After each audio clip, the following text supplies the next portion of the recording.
বহু সময়ত কিছুমান বাতৰি কাকত আদিয়ে প্ৰচাৰ কৰে যে চৰকাৰে নামভৰ্তি কৰি চৰকাৰে টকা সংগ্ৰহ কৰে।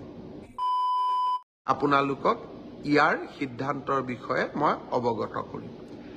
আজি দিনটোত ছাত্ৰ ছাত্ৰীসকলৰ কল্যাণৰ কাৰণে আমি আৰু দুখন মিটিং কৰিছিলোঁ।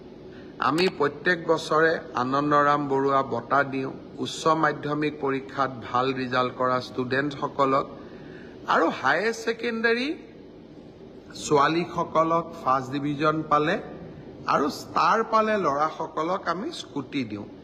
এই দুইখন আঁচনিৰ সুবিধা আমি যাতে 30 নৱেম্বৰৰ আগতে ছাত্ৰ ছাত্ৰীসকলক দিব পাৰোঁ, তাৰ বাবে আজি আমি আৰু দুখন মিটিং কৰিছিলোঁ।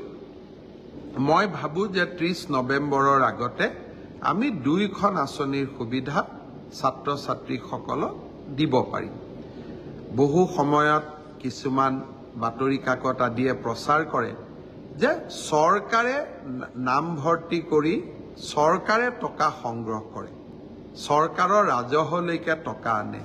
কিন্তু আজি আমি বিনামূলীয়া নামভৰ্তিৰ টকা মহাবিদ্যালয়সমূহক উভতাই দি আমি আকৌ এবাৰ প্ৰমাণ কৰিলোঁ